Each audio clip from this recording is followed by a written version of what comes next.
Purihin po ang ating Panginoon. Isang mapagpalang umaga po sa ating Diyos. Narito po tayong muli para tayo po ay mag-aral ng manalangin sa Panginoon ngayong umaga nito. Hallelujah, Jesus. Salamat po at tayo po ay binigyan muli ng pagkakataon ng Panginoon na magamit po para sa umaga po ito, at hilingin po natin sa Panginoon na patuloy po tayong samahan ng Diyos at magkaroon po tayo ng panibagong kalakasan sa pamamagitan po ng salita ng Diyos. Bago po tayo mag-umpisa, tayo muna po ay umawit sa Panginoon. Awitin po natin yung awit na pag-ibig niya ay hindi nagmamali.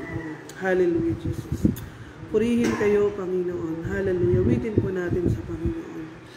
Pag-ibig niya ay hindi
purihin kayo, Panginoon.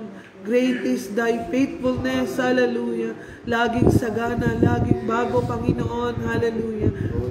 Tayo po'y manalangin sa ating Diyos. Hallelujah. Dakilang Diyos, aming Ama sa langit, sa pangalan po ng inyong anak na si Jesus at sa patnubay ng inyong banal na Espiritu, lumalapit po kami at nagpapasalamat sa umagang ito Salamat sa pagkakataon at kami nagkasama-samang muli, Panginoon, para mag-aral ng iyong mga salita, Panginoon. Dalangin po namin, O Diyos, patuloy ninyong buksan ang aming mga espiritual na isipan, ang aming mga espiritual na puso, ang aming espiritual na pandinig, Panginoon, para makuha po namin ang mensahe ninyo sa amin sa buong maghapong ito, O Diyos. Hallelujah. Dalangin po namin ang patuloy na katagumpayan ninyo, O Diyos, sa amin sa umaga dito, O Diyos. Salamat po, Panginoon, sa inyo pong lahat ng papuri at karangalan at pagdakila sa pangalan po ng inyong anak na si Jesus. Amen. Hallelujah, Jesus. Good morning po sa ating lahat. Ang pagbubulayan po natin salita ng Panginoon ay matatagpuan po natin sa aklat po ng mga gawa, chapter 12, verse 1 to 5. Yan. Ito po ay kwento ni Apostol Pedro. Kung medyo mahaba po, kaya kukunin na lang po natin yung ibang mga puntos po natin. Sabi po dito sa aklat po ng mga gawa, chapter 12, verse 1 to 5. Nang mga panahon ding iyon, sinimulang usigin ni Haring Herodes ang ilang kaanib ng iglesia. Pinapagutan niya si Santiago, kapatid ni Juan. Nang makita niyang ito'y kinalugod ng mga Hudyo, si Pedro naman ang kanyang ipinadakip. Nangyari ito noong pista ng tinapay na walang lebadura. Pagkadakip kay Pedro, ito'y ikinulong at pinabantayan sa 4 na pangkat na tig-4 na kawal. Ang balak ni Herodes ay iharap siya sa bayan pagkatapos ng pista. Verse 5. Kaya't nanatiling nakabilanggo si Pedro, samantalang siya'y mataimtim na ipinapanalangin ng iglesia. Amen? Ang paksa po natin ay mahimalang pagkilos at pagtugon ng Diyos sa panalangin ng kanyang mga anak o sa panalangin ng kanyang iglesia. Amen. So kunin po natin muna yung verse 5 na binabanggit po dito. Kaya't nanatiling nakabilanggo si Pedro, samantalang siya'y taimtim na ipinapanalangin ng iglesia. Amen? So dito po makita natin, nananalangin ng iglesia ng taimtim para kay Pedro. Amen? At sabi po dito ay makikita po natin dito mga kapatid na ang kalalagayan po ni Pedro ay hindi maayos at hindi maganda. Amen? Sapagat siya po ay nasa loob ng bilangguan. At sabi po dito, nanalangin ng iglesia ng taimtim. So nung ang kanila pong leader, mga kapatid, ay nasa ganong kalalagayan, ang ginawa po ng iglesia ay ipanalangin po yung kanilang tagapanguna. Amen. At sabi dito, inilapit nila sa Panginoon ang kalalagayan ng kanilang tagapanguna. Amen po ba? Kaya mga kapatid, makikita po natin dito, una ko pong nice na makita po natin yung pagpapahalaga po natin at pagtulong po natin sa ating tagapanguna sa pamamagitan po ng ating mga panalangin. Amen? Napakahalaga po na ang ating po mga leader ay lagi po nating maidulog sa Panginoon sapagkat sila po ay pinili at hinirang ng Diyos. Amen? At nakikita po natin na lahat po tayo ay kasama sa mga panalangin ng ating mga tagapanguna. Tayo po ay maging katuwang ng ating mga tagapanguna. Amen po ba mga kapatid? Sabi nga po ay maging katulong po tayo nila. Amen? Hindi po yung magiging parang pasanin pa nila tayo. Amen po ba? Mas maganda po mga kapatid ay matulungan po natin yung ating mga tagapanguna para po sa kanilang ministeryo. Amen. So dito po, sabi doon, ang iglesia po ay taimtim na nananalangin. Sabi ko nga po, mahimalang pagkilos at pagtugon ng Diyos sa panalangin ng kanyang iglesia. Alam po natin mga kapatid, at naniniwala tayo, nananampalataya tayo, na ang Panginoon, bawat paglapit natin sa Panginoon, ang Diyos po ay tumutugon. Amen. Tinutugon po tayo ng Panginoon. Kaya yung buong iglesia, wala na po silang magawa kasi yung kanila pong tagapanguna ay nasa loob ng bilangguan. Ang isang bagay po na naging solusyon nila mga kapatid ay taimtim silang lumapit at nanalangin sa Panginoon. Amen. Para matatandaan po natin mga kapatid, yung kay Haring Josaphat, nung si Haring Josaphat ay magkaroon ng malaking banta, amen po ba, sa kanyang sa kanyang bayan na nasasakupan, ang ginawa po ni Haring Josaphat, ipinatawag niya ang buong bayan. Ano po? At ang sabi doon, dumating ang lahat, ano po, at nakibahagi. At sabi doon ay sama-sama silang nanalangin. Amen. Kasama na ang hari. At habang sila'y nanalangin sa Panginoon, sa pamagitan ng panalangin, yung banta po ay napawi. Amen. Kaya sabi po dito po kay Pedro, makikita po natin sa kanyang kalalagayan, sabi po dito, ay nanatiling nakabilanggo si Pedro. Amen. Walang paraan para makalabas po si Pedro. Maaaring walang paraan kasi sabi nga po doon ay may balak yung si Haring Herodes na pagkatapos ng pista ihaharap. Maaari pong si Pedro ay yun na yung huling gabi niya, hindi po niya alam, hindi natin alam. Amen. Maaring yun na yung huling gabi niya during that time. Pero kung papansinin niyo po mga kapatid, sabi doon sa verse 6, ano po, ng gabi bago siya hinatulang nung iharap, bago po siya iharap, ano po, sa mga tao, sabi po dito ay mahimbing siyang natutulog. Amen.